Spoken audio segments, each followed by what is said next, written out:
of the last video that was an interesting story, an oily mess. Today we are going to solve the exercise of lesson 1, an oily mess. So let's have a look what's there in the first question. Question number A. Complete these sentences. Question number 1. Vishrut's mother had gone out to dash. Visit a friend. Already you read this in the story. Question number 2. Question number 1 I am repeating once again. Vishrut's mother had gone out to visit a friend. Question number 2 now. Vishrut scraped off the dash from the slice of bread and began to eat. So what did he do? What did he scrap off? That was the charcoal. Yes, the black burnt part. So answer is charcoal. Question number 3. After the hard work, Suma needed a dash. She needed a beauty sleep. Question number 4. Father was dash as he greased the door hinges in the front room. Father was humming happily. If you remember the story, what I have taught in my last video, you can easily solve these questions. Question number 5. Suma had been smearing herself with ghee, which was actually for frying eggs in the kitchen. So, these 5 fill in the blanks are very easy. You can easily do it. Coming to the question answer, I have already sent these answers in the school app. But once again, let us discuss this question answer once. Okay. First question. What reminded Vishrut that his sister was in the kitchen? What reminded Vishrut that his sister was in the kitchen? The smell of burnt toast. Answer will be the smell of burnt toast reminded Vishrut that his sister was in the kitchen. Question number 2. Why did Vishrut come for breakfast barefoot in his pajamas? So barefoot means I already said without slippers and in his pajamas. The trousers that he wears every night at the time of sleeping. So answer will be he came for breakfast barefoot and in his pajamas because mother was not at home and he was not afraid of anybody. Coming to the next question, third number question. What was the grandmother's reaction during breakfast?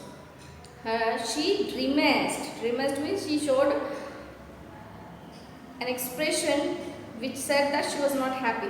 So you can write this answer as grandmother was not happy during the breakfast because of the gluey dalia. Question number 4. How did Vishrut help his sister and why? So Vishrut helped his sister by washing up the plates because he wanted to help his sister, and you can also write because he loves to play with the soap suds. So Vishrut helped his sister by washing the plates because he loved to play with the soap suds. Soap suds means I said that it is water mixed with soap. Soapy water we say. So soap water is also called as soap suds. Now coming to the 5th question. How did all the members of the family keep themselves busy that afternoon? How they all were busy? They all were busy to rearrange the things. You can write this answer in many ways. You can write in your own way. Like the father was busy in oiling the door hinges. Suma was busy in taking care of herself. So various answers are possible. The written notes I have already sent. You can follow that answer or you can write in your own way. Now coming to the next page. From here it starts simile. If you remember in online classes I have taught you simile, right? What did I say about simile? Do you remember what have I said about simile? When in a sentence if we use as or like to compare two different things, we say some similarities between two different things and we use the word as or like, that becomes simile. Here you see, here there are some similes given, you just have to write it in the correct Place. Question number 1. The bed sheet was as white as snow because snow is also, see, bed sheet here is compared with snow. Why only snow we have written? Because the mentioned word is white, and in the given option, what is the whitest? Snow. So the bed sheet is as white as snow. Question number 2. The thief was as sly as a fox. Question number 3. The mother was as busy as a bee. Question number 4. Ritu is as gentle as a lamb. Question number 5. The father told his son to soar like an eagle. Question number 6. The box was as light as a feather. Question number 7. Her cheeks are red like a rose. See, like or as, any one can be used in simile. Okay, question number 8. The young boy was as slippery as an eel. Okay.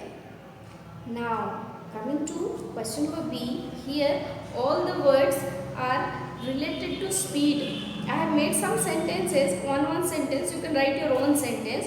So, this will be homework. See, pace, dart, agile, swift and rush. These are the 5 words related to speed. Pace, you can say it is kind of riding. In that sense, it can be used. Dart, moving. Okay. Agile means active. But it is about movement or speed. So, you can make your own sentences. Write one own sentence, small sentences. No need to make difficult sentence. So, this will be your homework. Now, coming to the next page, page number 11. Here. It is about sentence and the subject and predicate. This also I have taught you in online classes. Sentence is a group of words that makes a complete sense.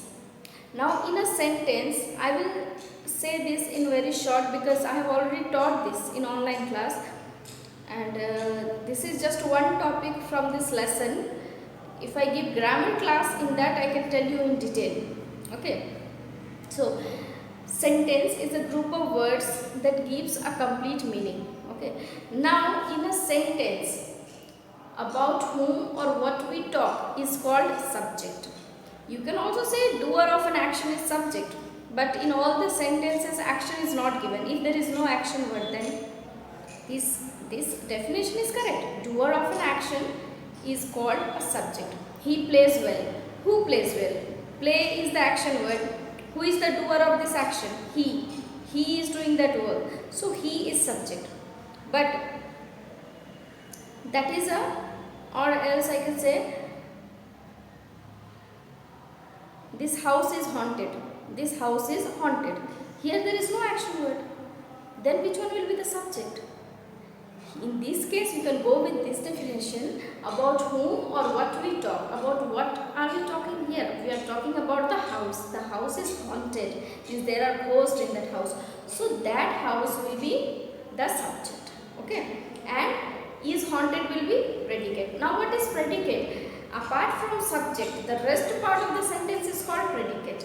Predicate includes verb and object. Predicate includes verb and object. See, the first example I said, he plays well.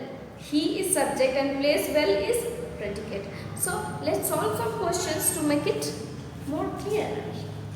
We will get to know about subject and predicate, and it is going to be clear in your mind if you solve these questions. Okay, so ready. The first question, question number A, number 1. The cat hid under the sofa. The cat hid under the sofa. So, what is the subject in this sentence? The cat. And hid under the sofa is predicate. So, we will underline that part. Now, next question. We are traveling to Delhi this weekend. What is subject here? The subject is we. The subject is we are traveling to Delhi this weekend is predicate. Has Mr. Singh gone to the office? In this sentence, we are talking about whom? We are talking about Mr. Singh. We are talking about Mr. Singh. So, Mr. Singh is subject. And has and this side gone to the office will be predicate. Question number 4. The teacher told us to sit quietly. Who told us? The teacher. So the teacher will be subject and told us to sit quietly will be predicate. Question number 5. Are they planning to shift to a new house? They will be subject and are planning to shift to a new house will be predicate. So I think this was easier. Coming to the next page about sentences, also I have taught you the types of sentences. Assertive, the other name is declarative, interrogative, imperative and exclamatory sentences. So these are the 4 types of sentences, but I have taught you 5 types. Optative also I said, but here it is not mentioned, so no worries. See question number B, page number 12. No one is ready to go out now. Which kind of sentence is it?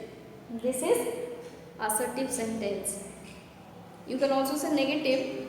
Affirmative and negative comes in assertive itself. Question number 2. Have the reservations been done? It's a question. So it will be, of course, interrogative sentence. If it is a question, it will be interrogative sentence. Now, you can identify it easily by seeing the question mark. Question number 3. Stay away from this matter. Here, who is saying, to whom it is being said is not mentioned. So this will be imperative sentence. How brave the child is. See the marks at the end. That is exclamation mark. This is an exclamatory sentence. Please shut the door.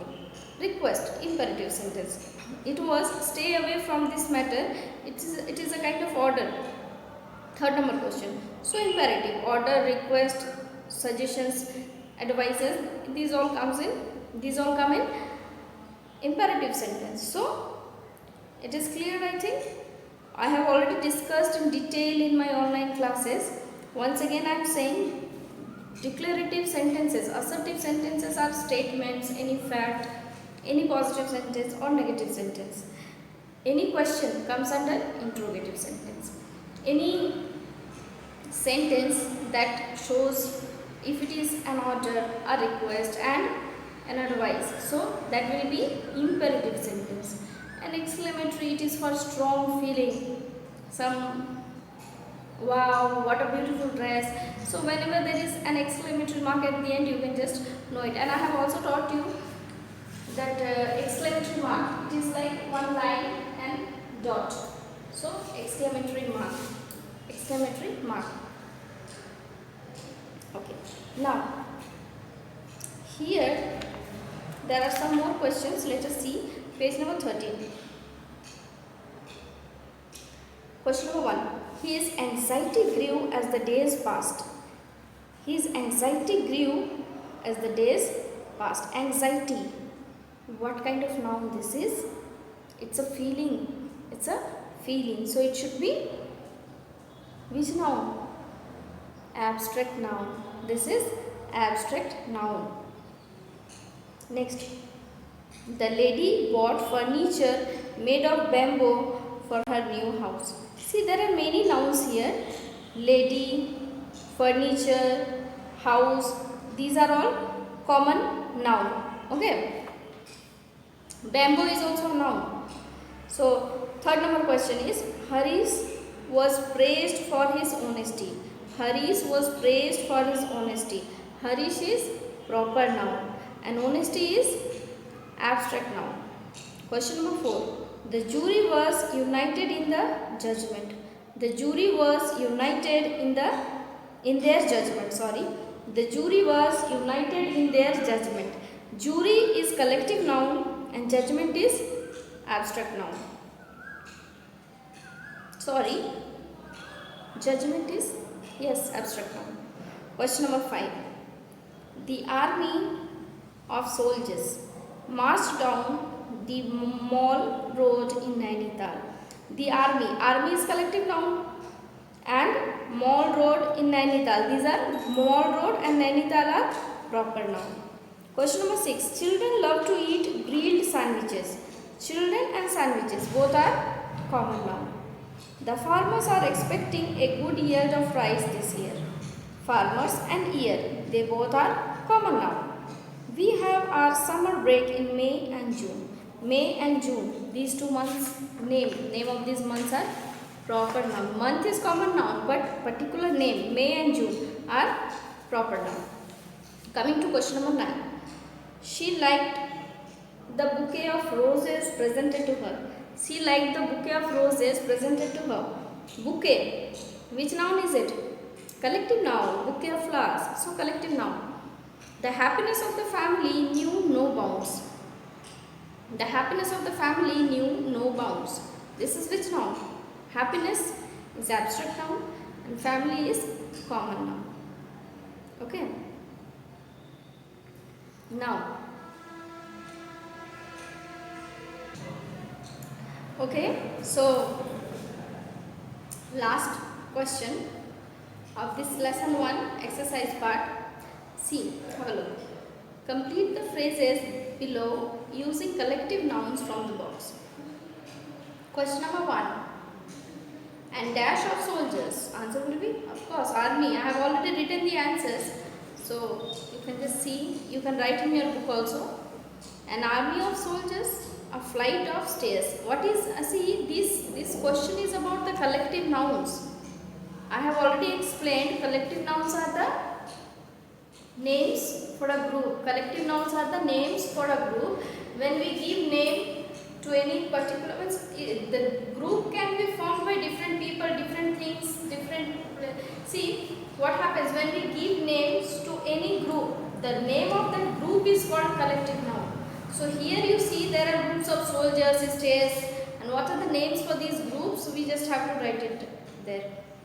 So I already explained. Have a look again. An army of soldiers, a flight of stairs, a class of students, a band of musicians, a swarm of bees, a constellation of stars, a constellation of stars, a shoal of fish, and a bench of judges. A bench of judges. So here we finish our exercise part of lesson 1.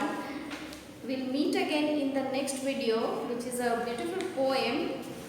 So I'm going to teach lesson 2, a poem, in the next video. By that time you keep practicing, read all these exercise part at home.